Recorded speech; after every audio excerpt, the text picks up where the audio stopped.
સમસ્ત નાયક પ્રોજેક્ટ મહિલા વિકાસ ટ્રસ્ટ છેલ્લા 2 વર્ષથી રજીસ્ટ્રેશન થયેલું છે.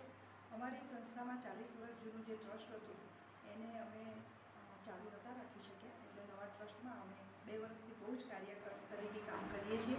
અમારી બહેનોની આર્થિક પરિસ્થિતિને અમે ઉચ્ચ કક્ષાએ લઈ જવા માટેના દરેક પ્રોગ્રામ જેમ કે એક્ઝિબિશન છે, શિક્ષણ છે, તેમજ એમને એમના જીવનમાં કંઈક આગળ વધી અને સમાજને આગળ લઈ જવા માટેની બધી જ પ્રવૃત્તિઓ કરી રહ્યા છે.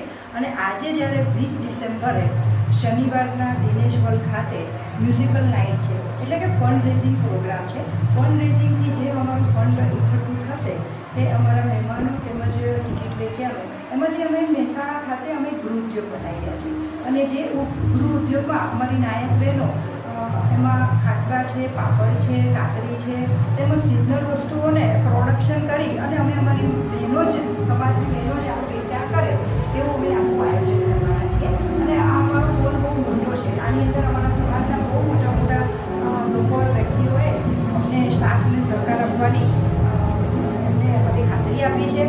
અને આજે અમે બહુ મોટી વાત નહીં કરતા, પણ આવતા 2 વર્ષમાં સમસ્ત નાયક પ્રોજેક્ટ મહિલા વિકાસ ટ્રસ્ટ એક ઉચ્ચ કક્ષાની ટ્રસ્ટ થશે એવી હું બધાને ખાતરી આપું છું. મહિલા ટ્રસ્ટમાં જે તારીખે કેટલા બહેનો તમારી સાથે જોડાયા? મારે અલગ અલગ ગામોમાં જેમ કે પાલનપુર છે, કડી છે, કલોલ છે, મહેસાણા છે, વિસનગર છે અને અમદાવાદની કમિટીઓ થઈ અમે અત્યારે હાલ 40થી 42 લેડીઝો મહિલાઓ અમે આ ટ્રસ્ટમાં જોડાયેલી છે.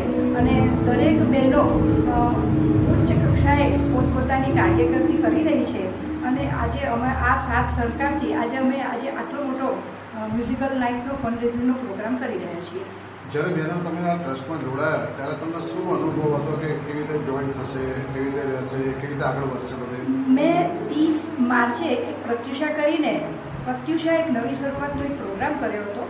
અને એની અંદર મને નથી ખબર કે મારી સમાજની નાયક પ્રોજેક્ટની બહેનો આટલી ઉચ્ચ કક્ષાએ પોતાનું સ્થાન ધરાવી દે છે. ગવર્મેન્ટ છે, ટીચરો છે, એડવોકેટ બી છે, સીએ છે, ડૉક્ટરો છે. આ બધી જ બહેનો એટલા સારા પ્લેટફોર્મ પર કામ કરી રહી છે કે જે એ લોકોનો મને સાથ સહકાર અને એમના વિચારો મને બહુ સારા મળ્યા છે. અને આજે મારી સંસ્થામાં એટલી બધી પોઝિટિવિટી થઈ છે કે હું કોઈ પણ કાર્ય કરવા માગું તો મારી 350 થી 400 બહેનો મારી સાથે છે.